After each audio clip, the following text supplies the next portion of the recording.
पाणीपुरीचं नुसतं नाव जरी घेतलं ना तरीही तोंडाला पाणी सुटतं. या अशा मस्त पातळ कुरकुरीत या पुऱ्या सुद्धा आपण घरीच तयार केलेल्या आहेत. बरोबरीने ही चिंच खजूरची चटणी किंवा चटपटीत हे जे आपण हिरवं तिखट पाणी बनवतो ना त्यासाठी जो पाणीपुरीचा मसाला लागतो तो सुद्धा आपण घरीच तयार केलेला आहे. त्याचबरोबर हा रगडा कसा तयार करायचा आणि ही जी चिंच आणि खजुराची चटणी आहे ना, बघा ना काय मस्त अगदी चमकदार दाटसर एकसंध अशी तयार झाली आहे. एकदा बनवून महिनाभर सुद्धा आपण ही स्टोअर करू शकतो. त्यानंतर पाणीपुरीसाठी सगळ्यात महत्वाचा जिन्नस म्हणजे हे पाणीपुरीचा मसाला. हा सुद्धा आपण घरीच तयार करणार आहोत आणि त्यापासूनच हे चटकदार हिरवं आणि तिखट पाणी तयार करणार आहोत. आणि कालच्या भागामध्ये आपण अतिशय परफेक्ट असणारी ही कुरकुरीत पातळ अशी पाणीपुरीची कृती पाहिलेलीच आहे. तुम्ही या पद्धतीने घरच्या घरी अशा आपल्या अतिशय हायजेनिक अशा पुऱ्या तयार करू शकता. विकतची पाणीपुरी खाण्यापेक्षा कधीतरी करावी पण घरीच मनसोक्त शुद्ध सात्विक पाणीपुरी करून खावी. नमस्कार, मी प्रिया, तुमच्या सगळ्यांचं खूप खूप मनापासून स्वागत. सर्वप्रथम इथे मी एक वाटीभर हे पिवळे वाटाणे भिजायला घातले होते. साधारण एक 7 ते 8 तास चांगले असे भिजवून घ्यायचे की जेणेकरून ते मऊ झाले पाहिजेत. बघा सहज याचा तुकडा पडतोय असे व्यवस्थित भिजले पाहिजेत म्हणजे ते अगदी व्यवस्थित मस्त मऊसूत शिजतात. आणि 2 साल काढून घेतलेले मध्यम आकाराचे बटाटे घेतलेत. आता यामध्ये पुरेसं पाणी घालायचंय म्हणजे जेवढे वाटाणे आहेत ते पूर्णतः व्यवस्थित पाण्याखाली बुडाले पाहिजेत. आणि मग झाकण लावायचं आहे आणि कुकरच्या मध्यम आचेवर 7 ते 8 शिट्ट्या करायच्या म्हणजे मऊसूत बटाटा आणि वाटाणे शिजतात. आता इथे मी 1 वाटी इतके हे बी काढून घेतलेले खजूर आहेत आणि इथे ही चिंच घेतली आहे. यामधले सुद्धा चिंचोके किंवा बियांचा भाग काढून घेतला आहे. दोन्हीही जिन्नस समप्रमाणात घेतलेले आहेत आणि यामध्ये चांगलं उकळतं पाणी घालायचं आहे. साधारण चिंच आणि खजूर बुडायला पाहिजे इतपत पाणी घालायचं आणि 15 मिनिटासाठी झाकून ठेवायचं. तोवर इथे आपण पाणीपुरीचा मसाला करतोय. 1 टेबलस्पून जिरे घेतलेले आहेत, 5 ते 6 काळे मिरी घ्यायचे, 2-3 लवंगा घ्यायच्या आणि एक छोटूसा 1 इंचाचा दालचिनीचा तुकडा घ्यायचा आहे. हे जिन्नस आपल्याला अगदी किंचित गरम करायचे आहेत, फार भाजायचे वगैरे नाहीयेत. गरम केले म्हणजे मिक्सरमध्ये पटकन ते बारीक होतात म्हणून फक्त गरम करायचे. हाताला जिरे गरम लागले की लगेच गॅस बंद करून घ्यायचा आहे कारण खूप जर आपण हे भाजलं ना तर मसाल्याची चव करपट येण्याची शक्यता असते. आता हे भाजून झालेलं आहे. हे आपण एखाद्या वाटीमध्ये काढून थोडा वेळ थंड होण्यासाठी असंच बाजूला ठेवून देणार आहोत. आता एक छोटंसं मिक्सरचं जार घ्यायचं आहे आणि त्यामध्ये हे थंड झालेले जे जिन्नस आहेत ते घालायचे. बरोबरीने साधारण 1 टेबलस्पून होईल इतकं हे काळं मीठ घालायचे. याच्याने खरं तर छान चटपटीतपणा येतो. माझ्याकडे खडा होता म्हणून मी तो घातला, पण तुमच्याकडे काळं मीठ असेल तर 1 टेबलस्पून इतकं नक्की घाला. आणि 2 मोठे चमचे म्हणजे 2 टेबलस्पून इतकं आपल्याला आमचूर पावडर घालायची आहे. चवीपुरतं साधं मीठ साधारण 1 चमचा घातलेला आहे आणि हे सगळे जिन्नस मिक्सरला शक्य होईल तेवढं बारीक फिरवून घ्यायचं आहे. हा आपला पाणीपुरीचा झटपट तयार केलेला घरच्या घरी मस्त असा चटकदार मसाला तयार झालेला आहे. आता याचाच वापर करून आपण हिरवं पाणी तयार करणार आहोत. आता त्याच मिक्सरच्या भांड्यामध्ये साधारण मूठभर पुदिना, मूठभर कोथिंबीर घेतलेली आहे, 1 इंच आल्याचा तुकडा घेतलेला आहे. आवडीप्रमाणे हिरव्या मिरच्या घालायच्या, 6 ते 7 मी घातलेल्या आहेत. आणि आपण तयार करून घेतलेला हा जो पाणीपुरीचा मसाला आहे तो साधारण 2 टेबलस्पून इतका घालून घ्यायचा आहे. गरज लागली तर आपण नंतर पुन्हा घालू शकतो. आता या चटणीचा रंग छान असा हिरवागार हवा याकरता काही बर्फाचे क्यूब्स घालायचे आणि शक्य होईल तेवढं बारीक ही चटणी वाटून घ्यायची.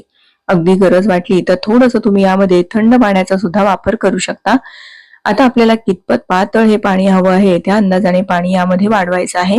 थोडंसं पाणीने आपण चाखून पाहायचं म्हणजे आपल्याला लक्षात येतं की यामध्ये काय कमी आहे. तुम्हाला थोडंसं हा पाणीपुरीचा मसाला घालावा असं वाटतोय म्हणून मी आणखीन 1 चमचा यामध्ये हा मसाला घातलेला आहे. पुन्हा चाखून पाहायचं, जर मीठ घालण्याची गरज वाटत असेल तर तुम्ही मीठ सुद्धा यामध्ये घालू शकता.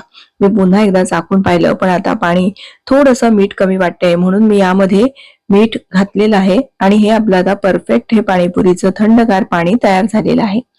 आता आपलं हे चिंच आणि खजूर भिजून सुद्धा साधारण 15-20 मिनिटं झालेली आहेत.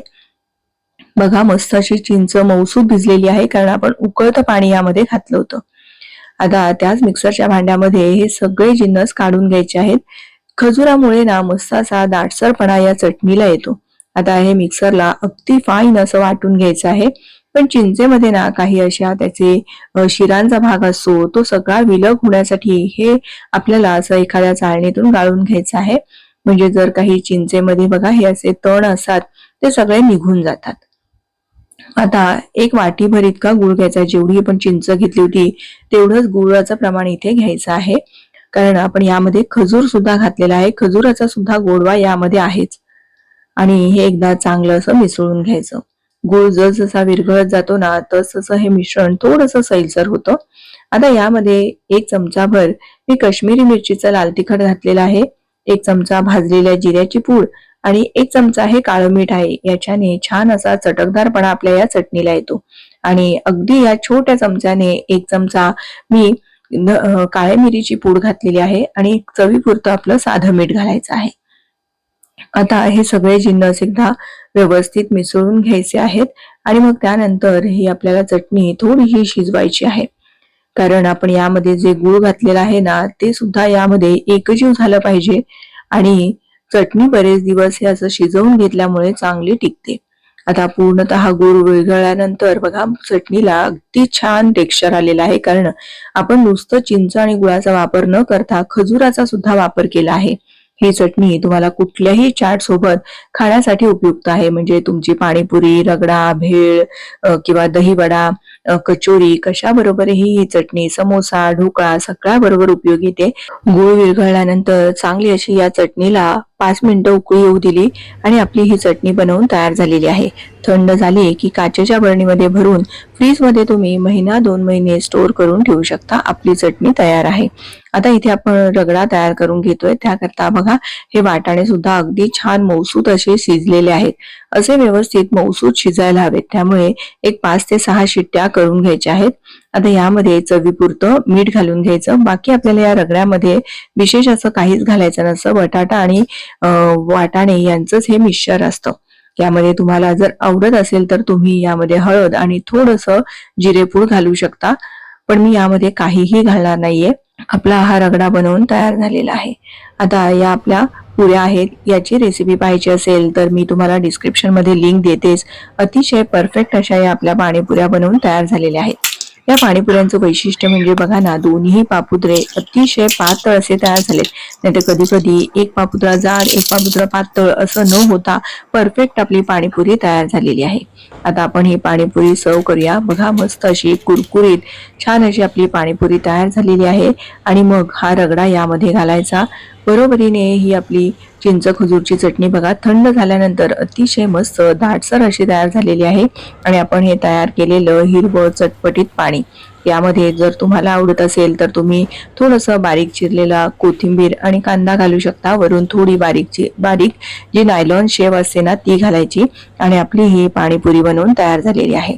तुम्हाला ही आजची रेसिपी कशी वाटली, मी सांगितलेल्या टिप्स कशा वाटल्या हे मला कमेंट करून नक्की कळवा. व्हिडिओ थोडा जरी आवडला असेल तर प्लीज व्हिडिओला एक लाईक करा. तुमच्या मैत्रिणींना नातेवाईकांना जास्तीत जास्त शेअर करा. पुन्हा लवकरच भेटूया छानशा रेसिपीसह. धन्यवाद.